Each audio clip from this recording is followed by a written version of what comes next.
You make a lot of money, do you? No. I paid enough for health insurance. I have no equity in OpenAI. Really? Yeah. That's interesting. You need a lawyer. I need a what? That answer is true. Sam Altman owns no shares in OpenAI. He has repeated it for years. It is the line that makes him different from every other founder in tech. It is also the reason this story exists. Because the man with no stake in OpenAI owns about a third of a nuclear fusion company, one that OpenAI signed an energy agreement with. That stake is worth roughly $1.5 billion. In May, a congressional committee wrote to him and asked him to explain it. 6 state attorneys general asked the securities regulator to look before anybody can buy the stock. And the largest share sale in history is weeks away. Nobody has been charged with anything. That is not what this is.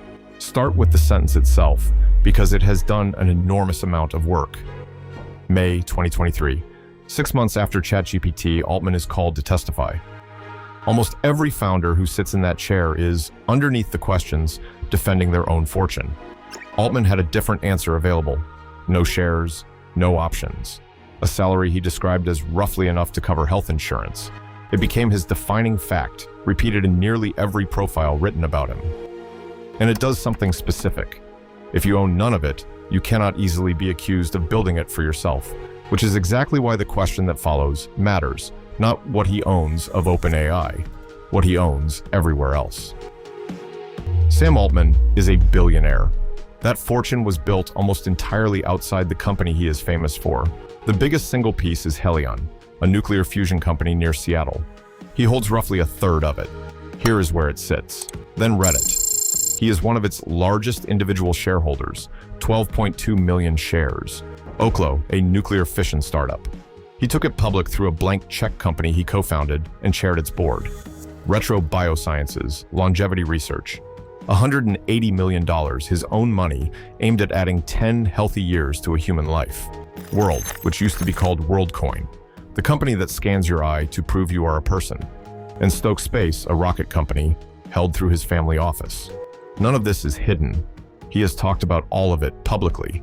That is not the accusation. The accusation is about what happens when the company he runs needs to buy exactly what these companies sell.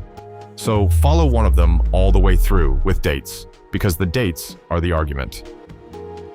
2015, Altman becomes chairman of Helion, a small fusion startup outside Seattle. Fusion is the prize everybody wants. Limitless clean power and permanently 30 years away. 2021. He puts $375 million into it, not a fund. His own money in a $500 million round. That is most of the round, and one of the largest personal checks any tech executive has written. Meanwhile, he is running OpenAI, whose hardest problem is not talent and not chips. It is electricity. A data center without power is a warehouse full of expensive metal. He said this himself, under oath.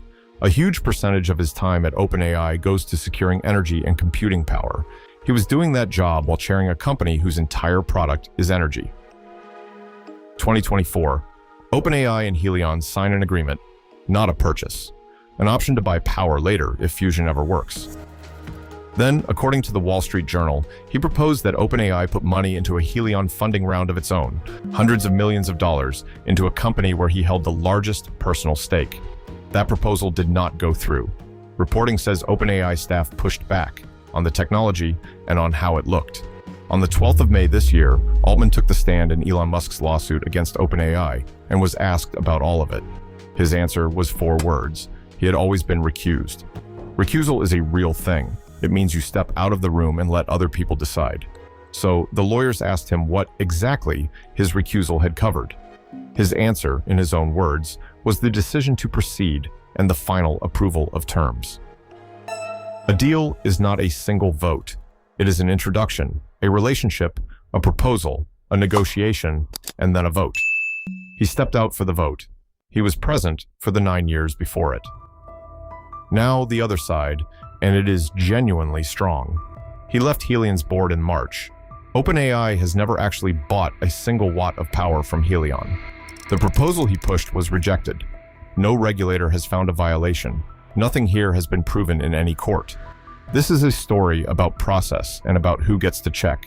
It is not a verdict. But there is a reason the process question lands so hard on this particular man. In November 2023, OpenAI's own board fired him. The public reason was a single vague phrase. He had not been consistently candid with the board. One of the specific things they had found was a fund, the OpenAI Startup Fund. It invested in startups under OpenAI's name. Legally, it belonged to Altman personally. The board did not know, and they say it took months to get a straight answer. 4 of 6 directors voted to remove him. 5 days later, he was back, and most of them were gone. The directors left. The shape of the complaint did not. We think that regulatory intervention by governments will be critical to mitigate the risks of increasingly powerful models. He asked for government oversight of artificial intelligence. 3 years later, government oversight arrived. It is not looking at the models. The committee's chairman, James Comer, sent Altman a letter demanding documents on how OpenAI handles conflicts of interest, going back to 2015. That is the committee's own language. Its stated worry is that charitable money ends up inflating companies insiders hold. And that phrasing only makes sense if you remember what OpenAI legally is. It started as a non-profit, a charity with a mission sitting on top of one of the most valuable companies ever built. Then 6 state attorneys general wrote to the securities regulator. Their argument is not about ethics. It is about who ends up holding the shares. State pension funds buy the biggest listings automatically. Teachers, firefighters, nurses. They do not get to opt out. So the attorneys general asked the regulator to examine OpenAI's governance before it becomes everybody's problem. All of this is happening against a clock, and the clock is the reason it is happening now. On the 9th of June, OpenAI announced it had filed to go public, confidentially, which normally means nobody finds out. The company's explanation for announcing a confidential filing was unusually honest. The company was last valued at $852 billion. Its own finance chief said that would make it one of the 15 biggest companies in the S&P 500.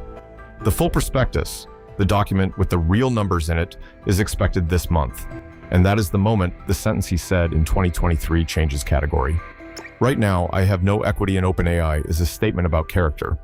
After the listing, it is a disclosure item, checked by lawyers, enforced by a regulator. And a public company has to disclose who its executives might be buying from. Here's the honest summary, and it is more interesting than either cartoon version. Altman is not secretly enriching himself from OpenAI. The no equity line is true and always has been. But he sits at the exact point where the largest buyer of energy, chips, and data in the world meets a personal portfolio full of energy, chips, and data. That overlap is not an accident of one deal. It is the shape of his whole career. He has spent 15 years backing the infrastructure of the future. Then he ended up running the company that needs all of it at once. You can call that vision.